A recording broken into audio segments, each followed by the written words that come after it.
So when I was 19 years old, a young girl came into my singing studio, and she actually gave me my very first window of understanding of what a voice really is. Now, by that time, I'd actually already been coaching for 3 years. My singing teacher came to me when I was 16 years old, and she thought it might be time for me to begin coaching. And I was a little reluctant, but I ended up following her lead, and I have actually been a voice and performance coach ever since, with an amazing privilege to work with so many different people and so many different voices in many different capacities.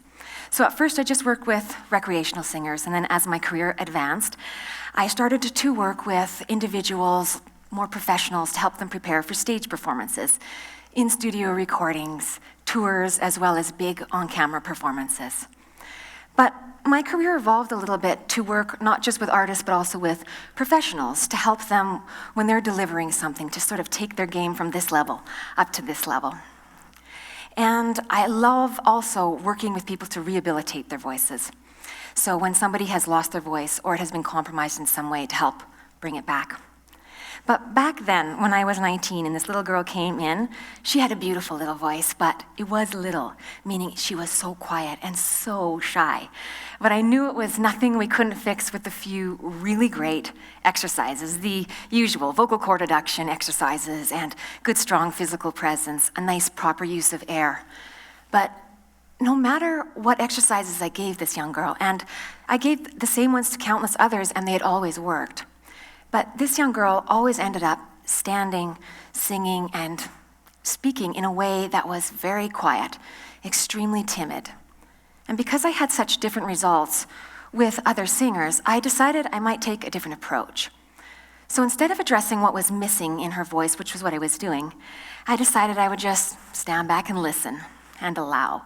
Just allow her to be herself with no feedback and no fixing. And as you might imagine, that didn't lead to results right away, but it did allow me to shift my focus off of her physical voice, which was what I was listening for to help her, obviously, and allowed me to pay attention to another layer of information that seemed to be communicated somewhere other than the voice I was hearing. And so with that approach, I ended up noticing a pattern, an inherent hesitation. And when I tuned in, the sense that I had, and it was a very strong sense, was that this little girl, she was acting in a way that was pointing to herself and her voice actually being muted. So I stood with that for a bit, and then I actually took this information back to my mom, who I shared in confidence. I thought that maybe something might be happening in this little girl's life where she wasn't able to speak up. And my mom said, "Well, I guess all you can do is give her voice back." Sounds simple enough, I guess, to my mom. But for me, I did not know how to do that. All I knew is I wanted to free her voice. And so I began taking the approach of helping her to not feel like a student, somebody who feels like there's right things to do and wrong things to do. Instead, I wanted to encourage her to feel like an artist, somebody who was freely expressing, somebody who had something inside that wanted and needed to get out and be acknowledged. And to do that, I nurtured qualities in her of independence and, of course, freedom, and above all, courage. And with this approach, I was quite surprised. We were getting results right away. Her tone was coming out more freely. She was holding herself with a lot less hesitation. And, she was really so much louder. I was so happy with these results. What I realized was that there was something behind her physical voice that was actually causing her physical voice to be affected. But I didn't really know what it was. So then when I worked with this girl for about a period of a year, I found that I heard through the grapevine something really exciting. This little girl, in fact, did something extremely independent, freeing, and courageous. She spoke up to say that her father had been molesting her.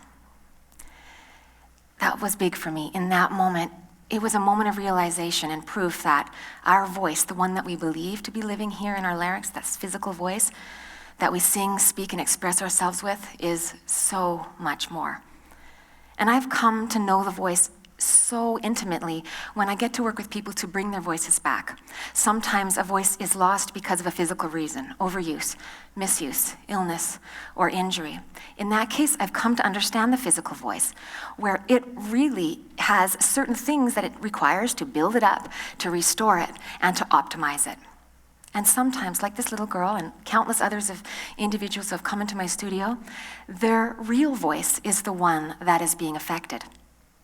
And I have found that in that case, when somebody's real voice is affected, their real power is sort of cut off from them. And that's how I come to know this real voice. And to me, this little girl, she did not speak up with her physical voice. She actually spoke up with this bigger voice, the actual voice, her real voice, the one that I call the capital V voice.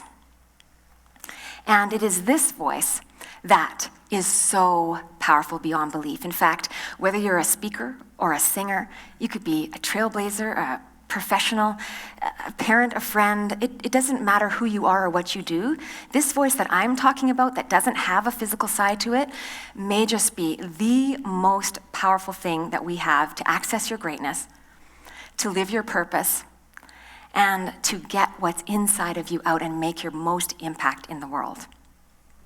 So, do we know that this voice exists already? I think we do.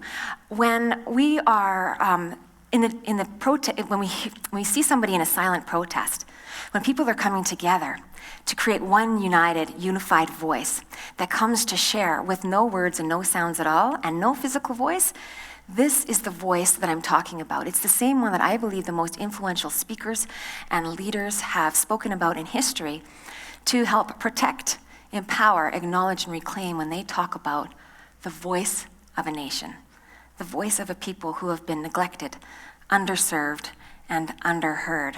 This voice is so powerful. It is so much more than the sounds it makes, than the words it says, and the emotions it carries.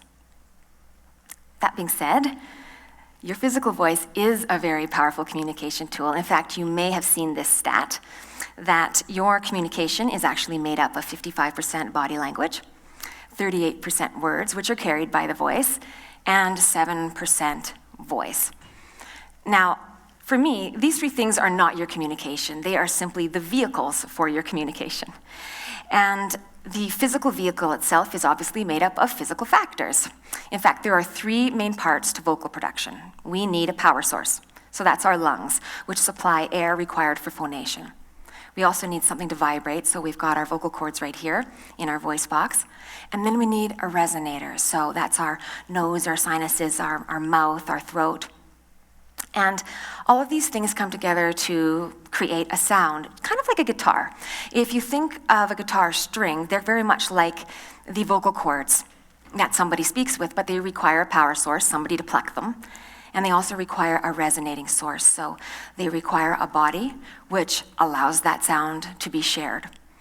And depending upon the size and the shape of this body, as well as the materials it's made out of, that comes together to create its own unique signature sound, just like our own voices. So we're walking around with our own very unique voices, and depending upon the size and the shape of your instrument, the one you were born with, the size and the shape of your vocal cords, of your resonators, the length of your neck, the shape of your tongue, how wide you can open your mouth, and how much air you bring to your vocal cords, all of these things affect your own signature sound. I think that's so cool. It's like your own vocal fingerprint. And when sound is created, vibrations and frequencies are also created, which alone are also extremely powerful. They can carry emotions and trigger feelings in the people receiving them. Have you ever been around somebody who's speaking in another language? And you have no idea what they're saying, but somehow you get a sense of what they're saying? That's partly the tone of the voice, but also in the vibrations. It's all being carried. In fact, our voices are so powerful, I can even change the sound of my voice to affect how you receive me. I can hike up my larynx, I can adduct my vocal cords, and I can even throw the sound into my nasal cavities, and you get a completely different experience of my voice, even though the content and the sentiment are exactly the same. So the sound of a voice is powerful. It can agitate, it can soothe, and it can, like a baby's cry, be in a frequency that elicits you into a physical reaction. Who has had that reaction? So these frequencies of our voice are very, very, very powerful. But the voice itself can do so many more things. Think of your most favorite speakers and leaders and singers. Their physical voice is very powerful. One that comes to mind for me is Martin Luther King. He had an incredible command over his physical voice, mastering the 3 main ways that I believe a person can adjust their voice for greater impact. The first one is your sound. So that's what I just adjusted. You can adjust the intensity, the volume, the character, and the tone of your voice.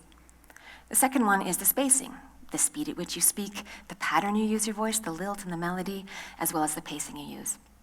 And lastly is the subject.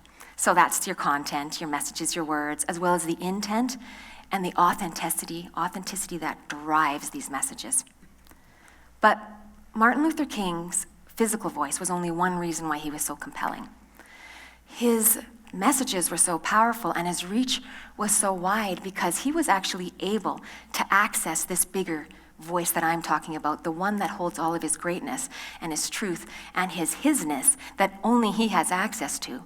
And then he used the physical voice as a communication tool to bring that out. In fact, you could use any one of those communication tools to bring out that of capital V voice that I'm talking about. If you're a dancer, you may not want to use your physical voice, but you want to access your greatness and you're going to share that with your body.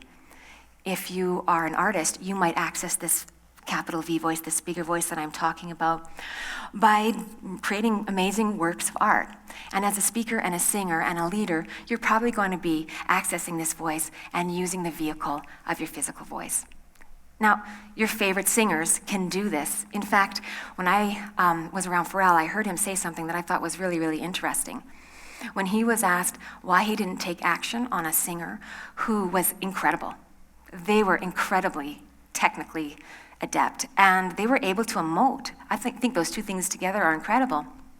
But he just simply said, I'm looking for somebody's personality to scream out of their tone. I loved that. What I took from that was he wasn't just looking for somebody to be great. He was looking to know them better at the end of the exchange. He was looking to, in knowing them better, feel enriched, touched, or transformed. You know, if you're a professional and you're trying to take your game to the next level, or you're a leader and you want to be heard, if you're a singer and you want to get, noticed by people, to have fans share you and have people talk about you, you can't just bring better to the table. You can't just bring more skill. You have to bring more you. And the only way to bring more you is to access this voice I'm talking about. And the only reason I know about this voice is because I see it countless times in my studio. I can coach, I can train the physical voice, but I absolutely need to coach this bigger, real voice if I want somebody's themness to come through. So this voice is absolutely, incredibly powerful. So if you want to access your greatness, your greatest high peak performance, even under high pressure, or if you want to get something inside of you and get it out in a way that allows others to receive you in a way that you feel is a good representation of yourself, or maybe you want to be more authentically compelling or influential, persuasive, captivating, if you want to reclaim your voice, if your real voice feels like it's been taken away by somebody, bullying, abuse, trauma, if you want to reclaim this voice, you have to know how to access this bigger voice. It is the only way to do it. So, how do we do it?